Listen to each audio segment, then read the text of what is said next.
Hi everybody, Rachelle Jones Luncheon Live at 11:45. It's Friday. I have no idea what you kind of go between both. Today's October 11th. So as you can see, we have a strange day here at our house. All the schools are closed today. Fires and roads. Hi Nicole. Fires and roads are closed and wind is crazy and people are having power outages and it's kind of nuts. So kids are out of school. So I'm coming to you from my home office. Hi Cheryl. Coming to you from my home office with, hey DQ, with my special guest, my son, who's 14, Peyton. And he was almost late because he said, wait, it's lunch live at 11:45? Then I need to have lunch. So he was downstairs. I thought it was like gourmet lunch or whatever that's out or whatever, you know? And he thought it was gourmet lunch. He said, well, don't you eat lunch? Hi, thanks for joining. Don't you eat lunch when you're doing this? And I said, well, I mean, I could. I just kind of haven't. So he got us some lunch. But let's see. He got us some salami and some cheese and some crackers. We got some meats. So... Did you get water? And you have water. Okay, yeah. Good. So there we are. We're having lunch together. So people are saying hi to you over here. Oh, hi. I don't know. So we have today, because we're from home, which is so helpful, we can have Instagram going and Facebook Live going. Don't be afraid to send your questions, comments, and concerns or whatever, thoughts, whatever. My son, he's 14. Mm-hmm. He doesn't have social media at all. And this is the first time I've ever brought one of my kids on social media because I kind of don't like that, to be honest. But he's been saying some things to me recently, like unprompted on his own, and I thought, well, that's what we're gonna do today. So, do you have any idea what I'm talking about when I say you've been saying things? Yeah, my mom's been more patient with just people and me, and just kind of like kind, and she asked more questions. Like, you know, I noticed like she's doing her GR questions, you know, and you know, sometimes I get frustrated because, well, you know, I'll just, like, mention something real quick about school or whatever, and then it's, like, a super long conversation that I wasn't wanting to have because she just asked so many questions, which I guess is a good thing. But, you know, it's kind of like, and so, you know, she's changed in that way where she asks more questions and, like, it's more chill and slower to, like freak out, I guess. So, you picked that up really quickly. How to work that. So, okay, thank you for noticing that. Mm-hmm. Well, there you go. That's why I wanted to bring Peyton on, because he's been saying that. So maybe a couple of weeks ago, maybe about 3 weeks ago or something, I was asking him about a friend and the friend's mom and what's that mom like, and you know, what do you notice? And he said, oh, she's a lot like you used to be. And I said, well, what does that mean? Because I could take that 1,500 different ways. So he told me, do you remember what you said? Without names. Don't use any names. When? Do you remember a few weeks ago when I said, I was asking you about the person's mom? What's that mom like? You probably don't. I put it on. It'll maybe come up to my head, but not right now. Okay, I posted it when you said it because I was like, oh, that's pretty powerful. So he told me that a more calm, or he said she was a lot like I used to be, and I said, well, what does that mean? He went on to tell me that, well, she like overreacts a lot, or she gets angry easily or really quickly, and those kinds of things. And I said, well, is that how I used to be? He said, yeah. I said, well, like, what am I like now? Do you know? And that's how he described me as now, what he just said. And then I said, well, how long have you noticed this? Like 2 or 3 years, kind of, like 4 years, roughly, around there. Like, very roughly, you know, like a 2-year span, but like 2 to 4 years. So, the interesting thing about this is, when did grief recovery come into our lives? Probably like 4 years ago. 4 years ago. Yeah. So, Hey, scoot over a little bit. Well, on this one, I can't. I can't. You can zoom out. No, we can't. Please don't make it fall over. There, is that better? You want this to scoot over or what? It's getting adjusted. There we go. Okay. Yeah, grief recovery came into our life about 4 years ago. If you all recall, I went to the grief recovery method. It was an 8-week personal class just for myself. I didn't know anything about it except for a phone call this is what's going on in my life. Can you help me? Because my father had completed suicide. I was pretty upset. I was pretty sad. And I went for my own personal help. I needed help. I didn't know what to do, how to feel better. I was sitting in a fog, in a daze during the day when you guys were at school, not feeling good. So just having a little lunch. Mm-hmm. Sorry, I'm kind of hungry, guys. I thought.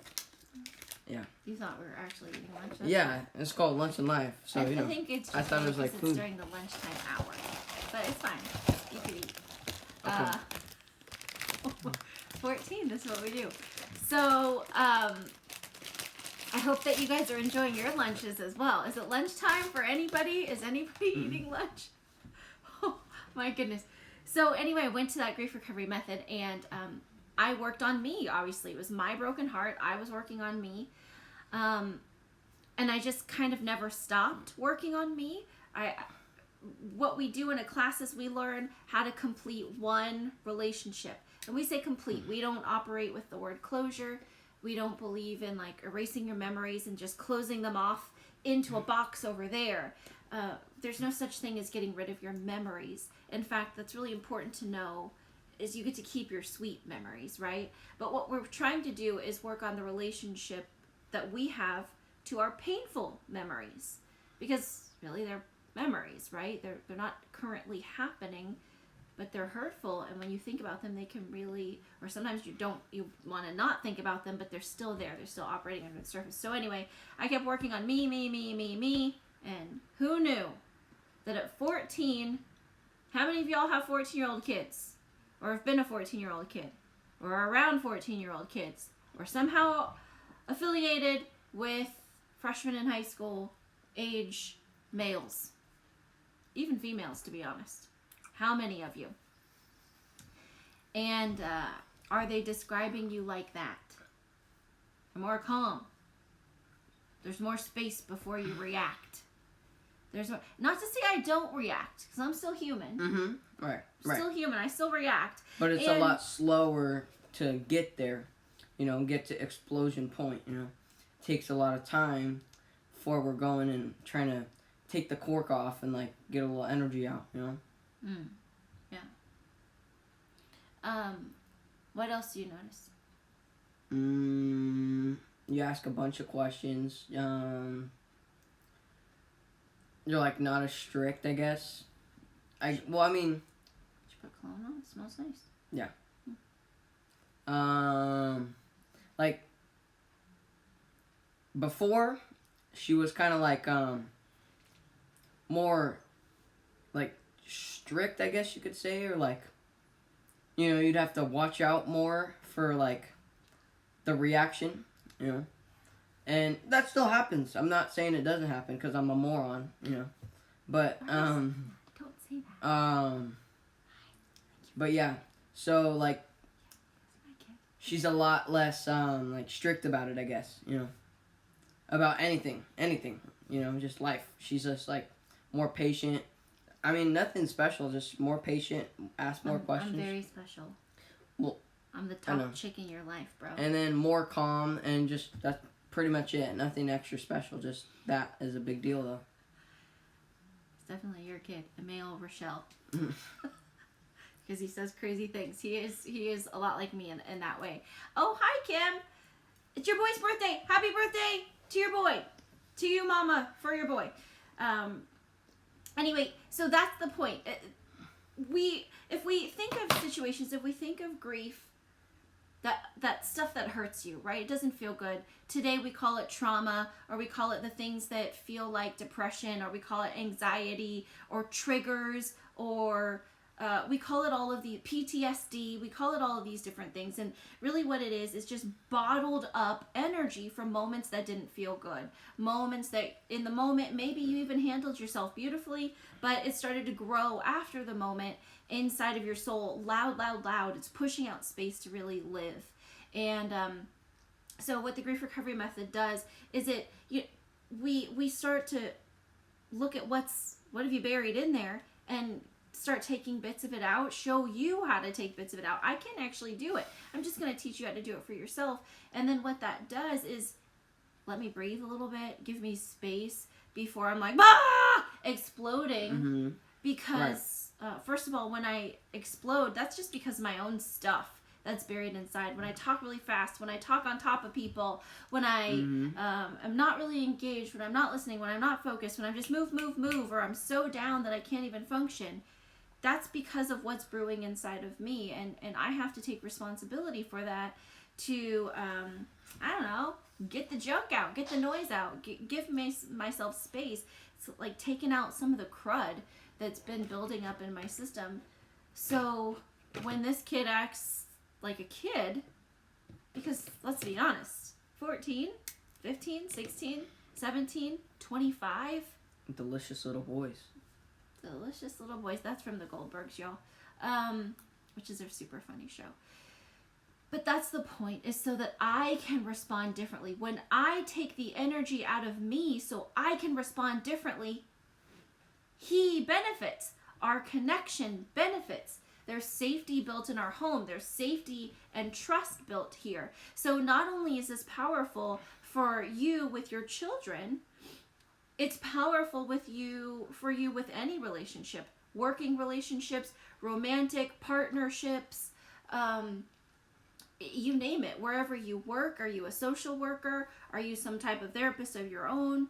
Are you, I mean, let's face it, we all go into these like mental health fields because we have some kind of connection, some kind of personal connection, something we've experienced or been through or witnessed or whatever. That's why we go into these helping other people fields, right? And if you have gone into some kind of field like that, that's probably because there's something in your past too that led you there. We don't always just wake up and fall into it. There might be a person or two, but that's not generally the case. So you have stuff stored up inside of you too. We all do. When I work on me and know how to use these tools and get really familiar with it, guess what? I can help him with build up. For sure. Of what's going on in your life sometimes. Like all the time. Try not to use names though. But what's going on in your life? Like, you know, when whatever's going on, right, she'll ask a bunch of questions and like, oh man, how'd you feel about that? And then we don't just like talk about how it felt the whole time, but we actually do something about the negative feelings, you know. And I feel like that has really, really changed. And like, you know, the myths that there are out there about grief and stuff. Like, what do you hear a lot? Myth stuff. Back in the day, I mean, like, go to your room with Danny, you know. Oh, sorry. But like, you know. Well, you can use your sister's name. Okay. My teeth are really hurting, but I want to eat this. Peyton got braces yesterday, by the way. And you're eating crackers. This person said, what an awesome kid. So lucky to be asked what's going on and to feel comfortable speaking his emotional truth. Great opportunity. Oh, cool.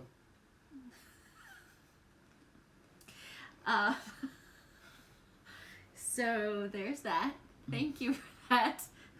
But what myths do you hear? You hear, like, I did used to tell my youngest when she was little, I've used all this stuff. That's why I was like, oh my gosh. Because what I would say was stuff I've heard in a movie, through growing up, through other friends, through school, through whatever. I used to say the stuff I learned. And I learned things like, she said, you're welcome. I learned things like, if you're gonna fuss, you've got to go to your room. Or I learned timeouts, leaving kids alone when they're afraid and hurting and having trouble and just, they know they're spiraling out of control, but they don't know how to stop. So we abandon them and we leave them alone because that's what we've been taught. So what else? So grieve alone. Yeah, I used to use that a lot. What do you hear? Like, do you hear your teachers say things? Do you hear... Wait, what are like the 8 myths or whatever? 5 myths? Well, what is some... Just tell me anything you hear that's not... You know that's not helpful. At basketball back in the day, just don't feel bad. Like, kids will trash talk all the time. They're like, oh, you just don't take it to heart, you know.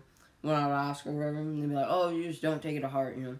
And sometimes they get to me, and then it just doesn't work that way sometimes. So if somebody tells you don't take it to heart, what does that do for you? Nothing, because it doesn't work.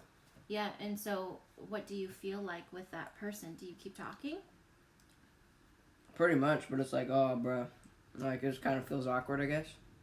Do you feel like they hear you? Maddie said, I love you. I love you too, Maddie. Thank you. Sure. Shell said, I need to move in so I can be prompted to speak my feelings. You're doing a great job. You've been sending me notes. You're doing a great job speaking your feelings. So when someone says, "Oh, you just gotta suck it up," or you just gotta not let it get to you, do you feel like, "Oh, yay! I can't wait to keep talking to them about what's going on with me"? Do you feel like they're listening? Mostly, I feel like they're listening and they're generally trying to give a good response, but they don't really know themselves. So you know that they're trying, but okay. But they also don't know what they're talking about. And also, even though I knew myths already, because I've been growing up with it, for like 4 years or whatever, it'd be confusing, like, that works for you? I mean, it doesn't work for me. So really, it just kind of confused me. Because they thought, or they said, oh, just don't take it to heart. Didn't work for me, so it was, like, confusing, like, like, what the heck, bro? Yeah. So it's confusing. It gives you a mixed signal. Mm-hmm.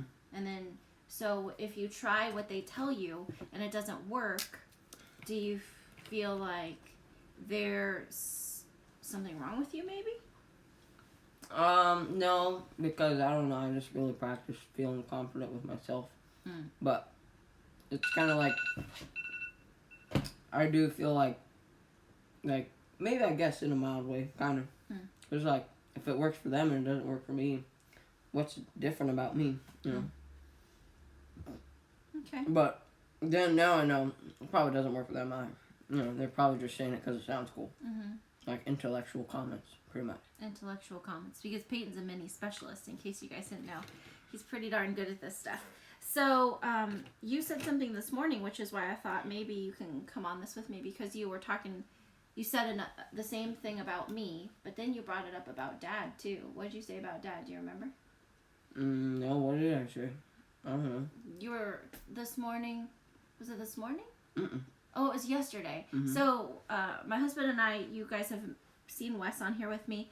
We volunteer with the Sheriff's Department for their VITA program. The LA County Sheriff's Department runs a VITA program, and it's Vital Intervention, VIDA. I don't remember what the acronym stands for, but it's a program that helps like troubled youth and their families. But really, it could be anybody. Anybody can enroll their kids into this program, and it's really awesome. It's a 4-month-long program. So Wes and I do a lot of work with VITA, and thanks to Kim over here on Facebook. And so anyway, we were working that last night. So it was last night before we went to VITA, and you said something about Dad. Do you remember what it was? If you say it, I would remember. But It it's was amazing about being along, a teen. It was You forget everything. I'm not even kidding you. You're just like, oh, I'm hungry, or I want to work out, or I forgot what I said. It's like 90% of the time. I wonder, can anyone understand him with his mouth full like that and everything? Sorry, it's hard to chew, so it takes extra long. Do you feel like you're learning how to eat again? It just hurts. I know how to eat. It just hurts to eat right. I kind of want to tap it like this. I already did that. It hurt. I won't actually do it. When I pulled this thingamajiggy out with my teeth, that really hurt. Yeah. Thanks to braces. Thanks to Peyton for your perspective. It's reassuring to see these qualities. You're hilarious. Isn't that the truth? Thank you. We call him Peytonisms because he says the most ridiculous things that aren't English. We have no idea what he's talking about. They're Peytonisms. He makes words up. He's really creative.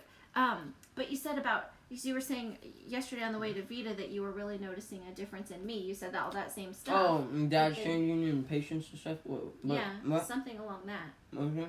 Sorry. Well, I don't know. So now just take a minute to think. What do you notice in Dad? He used to get mad. He still does get mad, but a lot more patient. Like, I know it sounds like this is weird stuff, but it's like, I'm not like, oh yeah, trying to sell GR or whatever, but like legitimately, it legit makes them more patient, I think, with like blowing their top off. They ask more questions. Sometimes it can be annoying, like I said, because it'll be so many questions. Where it'll be like, oh, I went to the park today. Oh, really? What shoes were you wearing? Like, ridiculous questions that just keep going on. Like, not literally, I'm being ridiculous, but like a bunch of questions, and it's like a long conversation about a quick statement sometimes. But they really ask a lot of questions before they blow up to make sure it's all, I don't know. Do you catch that? So The reason Peyton can tell the difference is because me, mostly, was a blower, an exploder. I remember when I started exploding, and I remember feeling like, good job, Rachelle, because you are growing using your voice, and I celebrated that. Nobody's gonna step on you. Nobody's gonna take advantage of you ever again. And I remember celebrating that I had the Rachelleism, that I had this really big attitude growing, and I know I was an exploder. So the reason he could tell the difference is because that's what we were, mostly me, exploders, not really Wes so much. And then, as you can see, there's a billion questions and calm and whatever that may not ever end up in an explosion now, but they still can sometimes. Because let's be honest, I'm still human, and every once in a while I'm like, dude, you have got to get a grip on yourself. So there's that. The other thing I was curious about, because you've even brought up, like, so we do attend a church, right? And so Peyton will read the Bible. He'll be at a Bible study. I have better understanding of the Bible with the GR book. Sorry, that just came up. No, that's good. I was thinking. I legitimately, literally, it turned the Bible upside down. I've been reading it upside down my whole life. You know, in a way of like understanding it. That's a good way to say it. It literally turned it upside down. I can understand things differently, like, you know, especially with the ERV version Bible, because That's the easy to read version. It's my favorite. Yeah, me too. Because at first I was like, oh yeah, just because you're a disciple, you know all this stuff, right? But eventually, after like, you know, I went to like some kind of teen camp or whatever it was, some kind of random motivation, because you know we have highs and lows, whatever. And so I started reading it and stuff, the ERV, and it talks more in like GR sense, I guess you could call it, because it's like talking about feelings and like describing it, not like, oh, I feel whatever, like actually real feelings, like, you know, I don't know how to, like, you know, I don't know. But ERV is lit. I like it a lot. Yeah. And I understand a lot better with GR. You see the heart of that versus the rules in the black and white. Is that what you mean? Yeah, and I actually sometimes disagree with what people say sometimes, because I'll just read it a lot, and so I talk to my mom sometimes because I disagree about stuff sometimes. Yeah. Huh? Hey Jojo, that's Jojo. Huh. All right. What else pops in your head about GR? Because you use GR too. Yeah. What sticks out to you about you using it for yourself? Do you feel different? Do you handle your own life differently? Anything you notice? Or do you notice a difference between you and kind of people your age, your peers? Wait. What do I notice differently about my peers? About yourself, because between you and your peers, people kind of are in your age group. People use myths a lot. They use them a lot. Big deal. People use STIRBs a lot. Not everyone's going to know what that means, but... Short-term energy relieving behaviors like working out, drinking, drugs, stuff like that. You know. People-pleasing, performance, perfection. Fun, just anything that's fun or what you like to do can be a STIRB, because it's, yeah. Because it's what? I don't know. It's STIRBs are short-term energy relieving behaviors. They're things you do when your energy is high and loud and noisy and you're just on the inside. You know, we all have those moments. And then you go do something, or you take something, or you engage in something with the intent and purpose of bringing your energy down. So it's a short-term energy relieving behavior because it does work for the moment. But if you don't return to that behavior, whatever it is, it's going to bubble back up.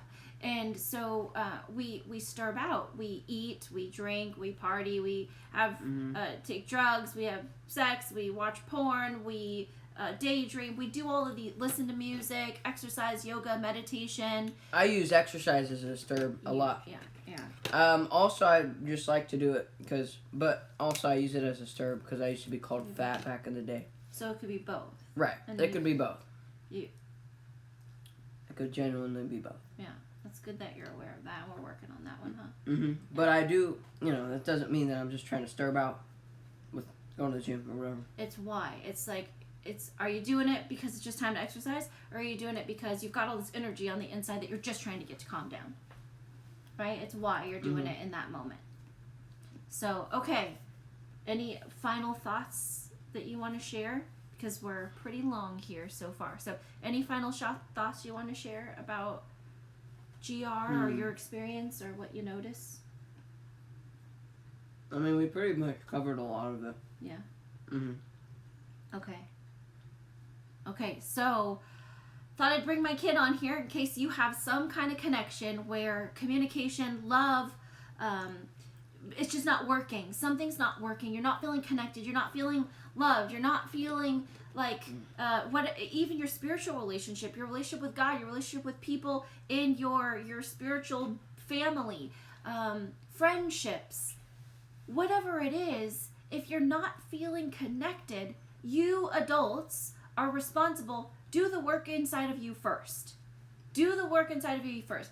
Don't point fingers. Well, the kid needs to, and then I put them in therapy, and then I did this, and then I did that. Sure, therapy is going to give them a safe place to talk because they need to talk too until you learn how to listen. But don't use that as a way to not do work on yourself. I promise you, changing parts of you is going to change every connection that you are associated with. Right. That's just how it is. I know all y'all aren't Christians, right? But like the scripture, I know it's not a Christian class. That's fair. It's a GR class. You're right. Right. But like the scripture about like the plank in someone else's eye, you got a little speck. Or no, sorry. The plank in your eye, and you're looking at other people looking at their little specks in their eyes.